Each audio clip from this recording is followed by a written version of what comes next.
آپ پہلی دفعہ ممبر پنجاب اسمبلی بنی؟ جی میں پہلی دفعہ. تو پہلی دفعہ ہی آپ کو پارلیمانی سیکرٹری بنا دیا گیا اور اس کے علاوہ بڑے بڑے ہوتے، تو آپ میں کیا ایسی خوبی تھی کہ آپ کو بنا دیا؟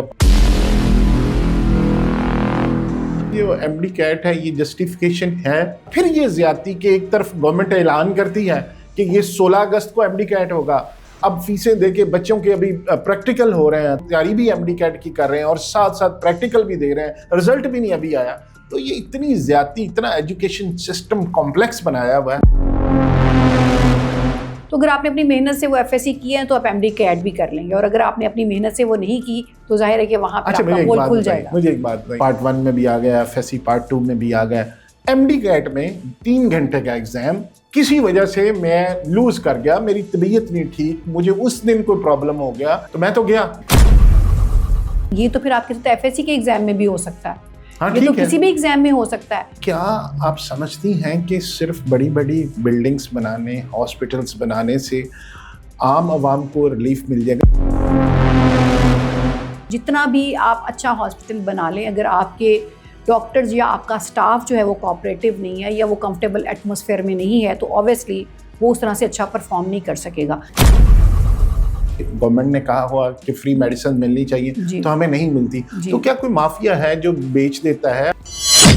کوئی پریشانی تو نہیں ہوئی عمران خان صاحب کو ریلیف ملا ہے تو آپ کی جماعت کو؟ یہی عدالتیں جب توشہ خانہ 2 میں آپ کے خلاف فیصلہ کرتی ہیں تو پھر آپ چیختے ہیں کہ جی عدالتیں جو یہ وہی عدالتیں ہیں جی جنہوں نے 26ویں ترمیم اور 27ویں ترمیم پہ بات کی ہوئی ہے. یہ وہی والی عدالتیں ہیں جنہوں نے آج ان کو یہ ریلیف دی ہے. کہ ممبر پنجاب بار بننا یا ممبر پاکستان بار بننا وہ ایک کہہ لیں کہ پیک ہوتی ہے، یا اس کے بعد جسٹس بننا.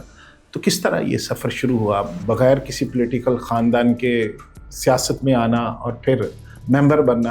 خواتین کے لیے چیلنج یوں ہے کہ ان کو مردوں سے ڈبل محنت کرنا پڑتی ہے. صرف ہسپتال بنا دینے سے ہی معاشرہ صحت مند نہیں ہوتا، اس کے لیے جتنی ایفرٹس ہیلتھ ڈپارٹمنٹ کر سکتا ہے، ہماری سی ایم صاحبہ کے ویژن کے اکارڈنگ اور ان کی لیڈرشپ میں، وہ ہمیشہ یہ کہتی ہیں کہ ہیلتھ کے اوپر میں کوئی کمپرومائز نہیں کروں گی. کہ یار یہ تمہیں پتہ تھا تمہارے بچے کو ایڈز ہے تو تم اس کو روکنا چاہیے تھا، تم کیا کرے؟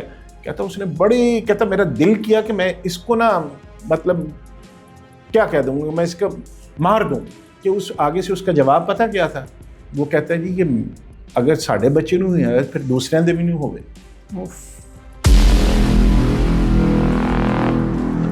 یہ لوکم والا جو ہم نے بل کیا اور اس پہ امپلیمنٹیشن ہوگی، اور ابھی بھی آج کل بھی اس کے اوپر مختلف ہاسپٹلس کے اندر ڈاکٹرز رکھے جا رہے ہیں. عملہ اور ڈاکٹر دونوں کے رویے کا بڑا مسئلہ ہے. اس کو وہ کہہ لینا، ایک تو بیچارہ ویسے ہی وہ پریشان ہوتا ہے بیماری کی وجہ سے، اوپر سے آپ کو بھیڑ بکریوں کی طرح دھکیلا جاتا ہے. ایون کہ وارڈ بوائے آپ کو جس دن وہ سی ایم بنی تھی اور جو انہوں نے تقریر کی تھی، اس میں سے جتنے پروجیکٹس انہوں نے انٹروڈیوس کروائے تھے، وہ سارے انیشیٹو صرف لفظوں کی حد تک نہیں رہے، وہ عملی جامہ پہن کے آپ کے سامنے تیار کھڑے ہیں. کہ مدر فیڈ سب سے پہلی ویکسینیشن ہے بچے کی. ہمارے یہاں پرائیویٹ میڈیکل کالجز بہت زیادہ ہوگا جی. فیس 2 ملین سے لے کے 3 ملین کے درمیان پرائیویٹ میڈیکل کالج کی فیس ہے، ایسے ہی جی. 1.5 کروڑ روپیہ 5 سالوں میں لگانے کے بعد جب ایک ڈاکٹر بن کے نکلتا ہے تو اس کو سیلری کتنی ملتی ہے؟ 60,000 50,000. اور سرکاری ہاسپٹل میں پھر جاب کے لیے وہ مارا پھر رہا ہوتا ہے. لائحہ عمل طے کیا گیا کہ اس سے زیادہ فیسیں جو ہے نا میڈیکل کالجز جو ہیں وہ نہیں لیں گے. وہ کیا اور وہ 18 لاکھ روپے کا. اور جو میڈیکل کالج کے مالکان ہیں بڑے تگڑے لوگ ہیں، وہ اسٹے لے لیں گے. آپ کیا کریں گے؟ پارلیمانی سیکرٹری یا ممبر پنجاب اسمبلی کا خرچہ کتنا ہے اور پڑھی لکھی تنخواہ اس کو کتنی ملتی ہے؟ تنخواہ اس کے ہاتھ میں آتی ہے 10,000 روپیہ. پنجاب اسمبلی میں یا کسی بھی نیشنل اسمبلی میں، چونکہ آپ ممبر ہیں تو ہم بات کر لیتے ہیں، آپ کو لگتا ہے کہ جتنا اجلاس کا خرچہ ہوتا ہے اسمبلی کے اجلاس کا، اتنا خرچے کا کوئی حاصل وصول بھی ہوتا ہے؟ بالکل، بڑا اچھا آپ نے سوال کیا. دیکھ اس میں کس طرح سے بچت کی جا سکتی ہے، اس کے لیے بہترین اسٹریٹجی اس وقت ہمارے